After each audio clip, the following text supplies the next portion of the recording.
Hello, this is Jamar, and I'm still on my walkabout, and here I am at Eden's Cove, which is a pig farm, a wonderful organic pig farm. What you see there, if you can see it without the sun glaring, that is the new tractor that they got. Right here is their pavilion. In this pavilion, they do a lot of crazy stuff. They are awesome stuff, crazy awesome stuff. Eden's Cove right there. This is where they pluck poultry. Actually, a week ago, we slaughtered and plucked. I had just done a lot of workshops, fully involved with it, but I was here to help out a little bit. To pluck them, you have to slaughter them upside down, and then dip them in very hot water with these. About for chickens is 140 to 50, and for 180. You sit them in there until you can pull on their feathers and they'll come out, and then you put them in a plucking machine, this right here, and you turn it on, it'll spin, and pluck them. And that, sorry about the wind, this picture is pretty bad, but that is what we use. This right here, this area, it was raining pretty bad. It seems like it rains pretty bad everywhere I go, either during the time I'm there or right before I come. But it was raining pretty bad, and the water came from there all the way this area. So since you all know I love to dig, I dug a trench along this side because the dirt flowed all through this area. So I dug a trench right here so to control the water would flow this way, and instead of going this way, it would go this way. And I plan, maybe in the future, digging that trench around, so it'll trench around and then go the way that we want it. But for now, that trench is good enough to make this area how we want it. But let's move on. Oh yeah, I started out in this area right here. I was just helping with some piping, and see what they're doing. Over here is their commercial kitchen. There's a lot of work that needs to be done, and it's still good. Within a week, we'll have it all done, hopefully. But in here, this is Cove, one of the coolest dogs ever. This is a pretty awesome dog, he is. But this is a commercial kitchen. Inside the commercial kitchen is where that they store the meat. They're going to store the meat, and they all are also going to be processing the meat in here. In this commercial kitchen, they got a big refrigerator right there, or a freezer. They got a refrigerator right there. They got this sink that we're working on right now. And this is going to be a walk-in cooler right here. But as you can see, there's a lot of things that are, we're going to have to do to improve this place and make it workable. It's going to get checked on and everything, so it's going to have to be very professionally done. So we're doing it. When I say professional, I don't mean corporate. I mean done well in a way that's efficient. That sink right there, I installed. Alright, so it still doesn't have the drainage, so we could have bought some more parts for that. So moving on. Let's see.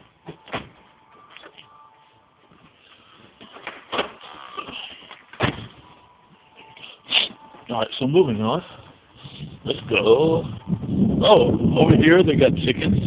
Just about every farm I'm on has chickens now. And here are the chickens. They don't lay a lot of eggs, but they enough to be significant. We got a few of them running around, those weren't really trained to stay in the chicken coop and be all cooped up. But it's not a big deal. We have enough in there that is workable. And the pigs. Last video I showed you, they were screaming because I was feeding them. Now, a few hours later, they're still scrounging around in their mud. It's mostly cleared out though, but these are the pigs.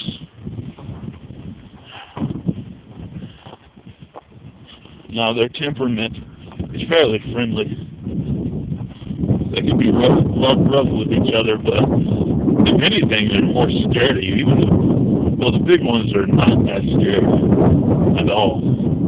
But if anything, they're more scared of you. This one's a female. She doesn't want to be bothered because she's preggo. So that's why she's away from the other ones. Yep, she's pregnant. Anytime now. She needs some rest. So we're going to leave her alone. They're funny.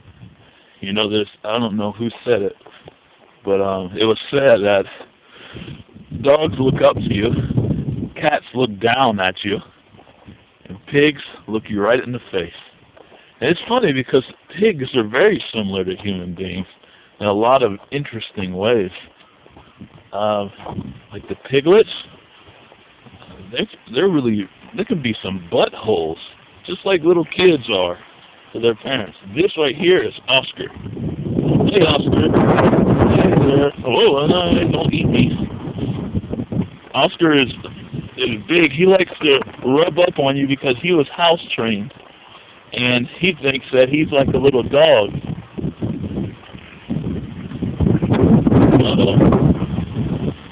He's chasing after another sow.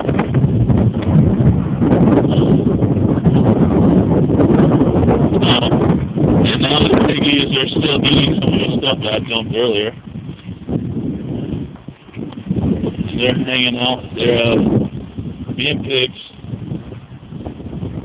as you can see.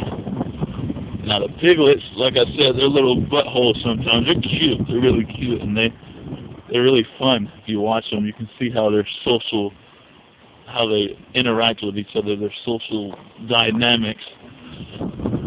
Especially when they're just trying to chill out.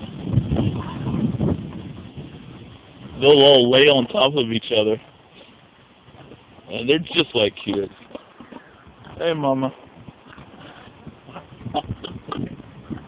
The way that they communicate is almost like, well, obviously they're communicating, but they're very,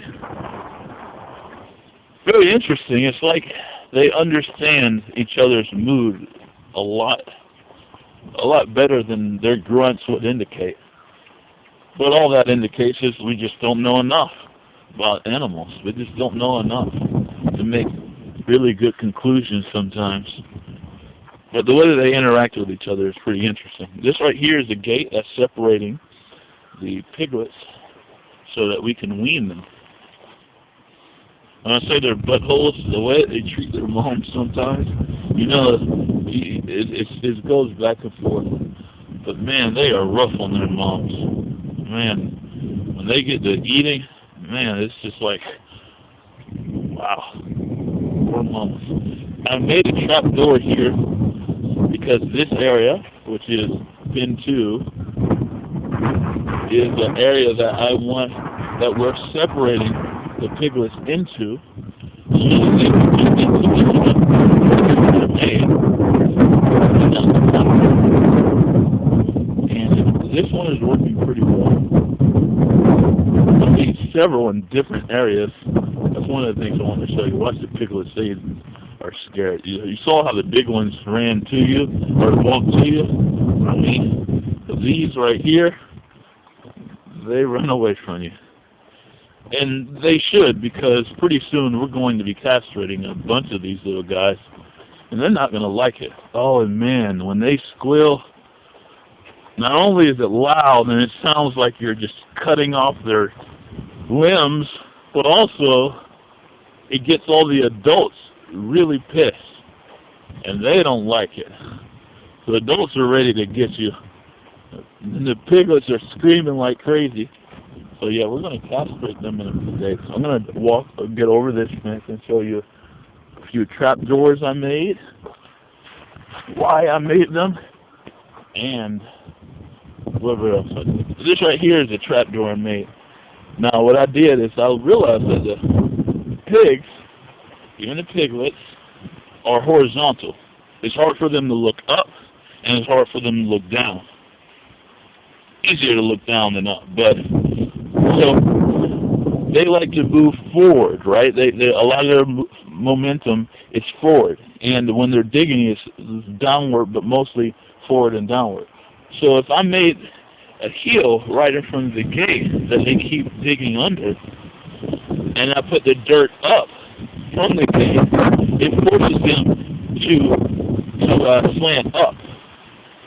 And they can barely look down or dig down with their nose because that's what they use to dig, so that it makes it hard for them to dig. So now I learned that digging trenches right next to the fences, or the gates, the fences, and putting the dirt on the gate makes it so that they can't dig under the gate. And it also makes it heal so it looks less like an area that they can dig into. And now this trap door is protected. So they can come in it, but they can't go out it. If they go out of it, it's pretty much going to be this action. They're going to come up here, and they're going to hit this gate like that. They're going to try to dig under it, but they're not going to be able to get that deep because they're going to be facing up at an angle. I also did it in a few other areas. You can see here, look at this.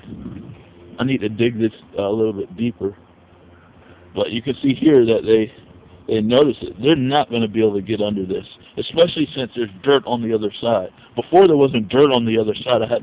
What I also did is I put dirt on the other side. I realized that if there's dirt higher than the inside, it's harder for them to get out. It's almost impossible for them to get out. But if there's dirt lower on the inside, then it's easy for them to get out. So that's why this is what they did earlier, is they put a bunch of limbs and everything. The problem with that is the limbs break down, and once they're broken down, you may not be maintaining it, and the little piglets are going to get out again. And you don't want them to get out because just a few days ago they did get out, and they got eaten up by dogs, and I had to run those dogs off, and it was a pain in the butt, trust me. This is another one I did. This one's pretty high, and it looks like it's one of the best ones. It's pretty deep and pretty high, so the difference creates an area where they can't get under it. And you see how this goes pretty deep comparably. So this is perfect. Now, the reason I'm showing you this is because obviously it was an issue. The piglets were kept getting out, and it was hard to keep them in using that old method of putting stuff in the way of the fence, or reinforcing the fence and adding new fence. It takes too long, and it takes material. The dirt is here. If we dig and put the dirt where we want it, you don't have to use material. All it requires is work and thinking, and it works. Saves money, saves time too. It's faster, and it requires less maintenance.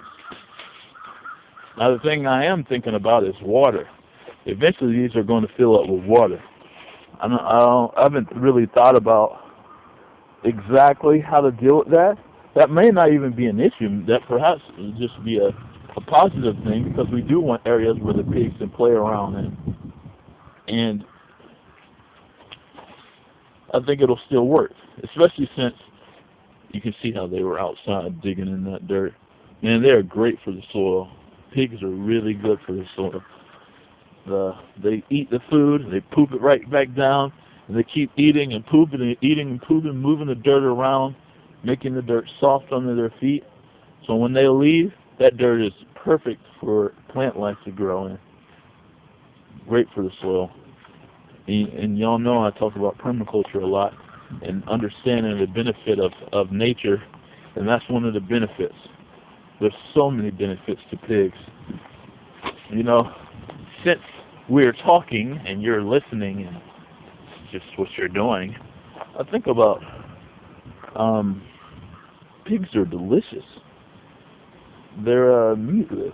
So, I mean, if you think about nature and things that are natural, that are really taste good, chances are they're better for us.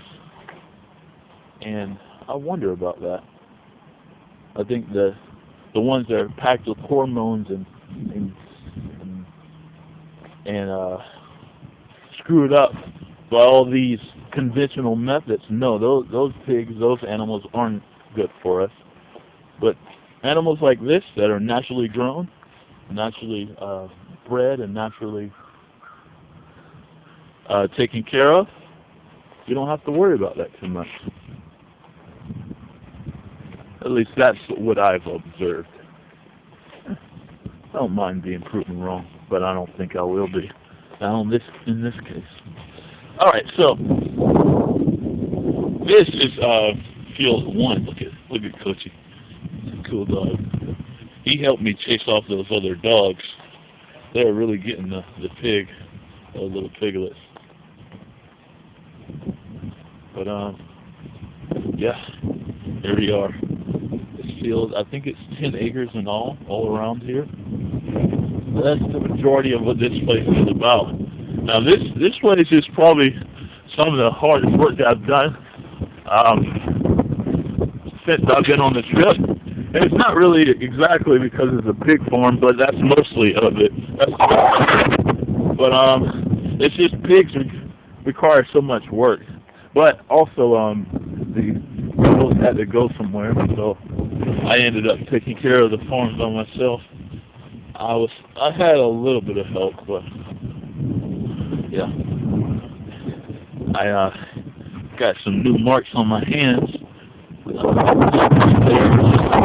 Cutting down a tree, and to brace myself, I was cutting down a tree, and I needed to bring it down. So what I did is I jumped, because it was already destabilized because I was cutting it. So what I did is I climbed something adjacent to it, and I jumped and I pulled down a limb. So I jumped and grabbed onto a limb and used my weight to pull it down. Well, when I did that, the limb came coming down. But the limb, when I jumped, right under me was a gate. Not right under me, but beside me and under me was a gate. And I needed that to brace myself because I was falling in a dangerous place. So I held on to that gate. I grabbed out to that gate as I was coming down to the ground. But unfortunately, there was a barbed wire instead of just gate. So I grabbed the barbed wire with his hand, and I couldn't even think about grabbing the barbed wire because the tree was coming down right above my head. So I grabbed onto the barbed wire, and I didn't even let go of the barbed wire. I just had to get away from the tree. I jumped away from the tree, scratched up my hand, but I survived.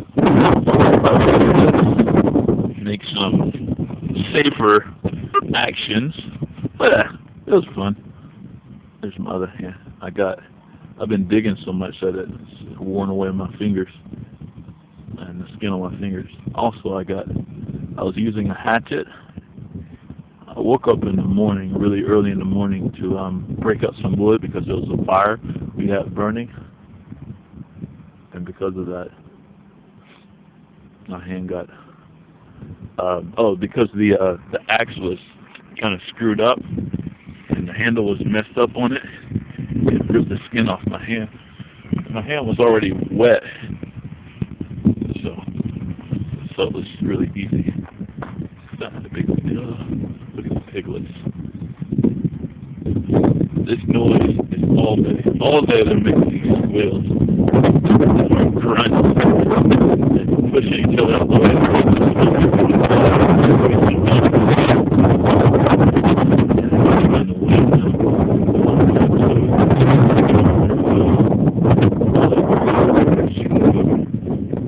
They were eating.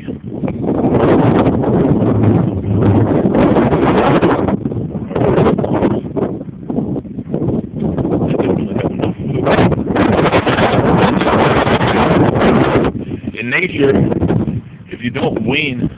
Well, in nature, piglets are weaned several ways. Either they're weaned by having to move all the time, and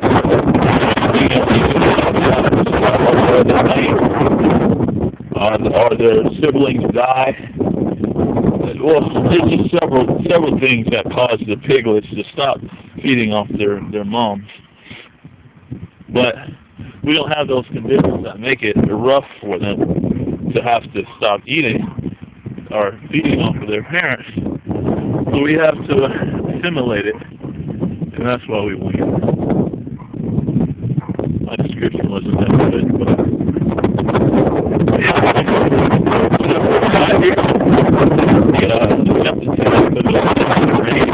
the septic tank had gotten stopped up. So the first day or second day I was here, I was digging in poo, and it was pretty grooby, nasty. So that's a septic tank. This is a septic tank further out that way. There's a Scooby van.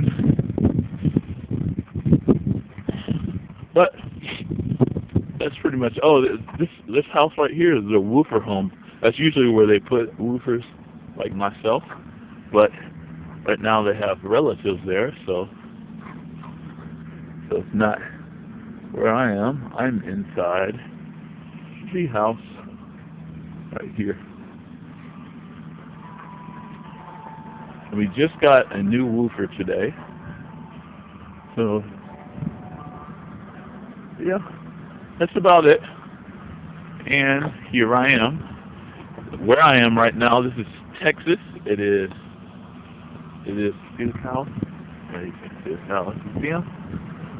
I am in Cedar Creek, Texas.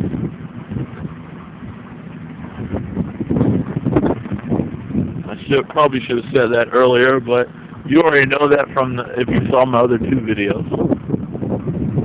Old tractor. New tractor. Vivian, say hi! Alright. Bye-bye.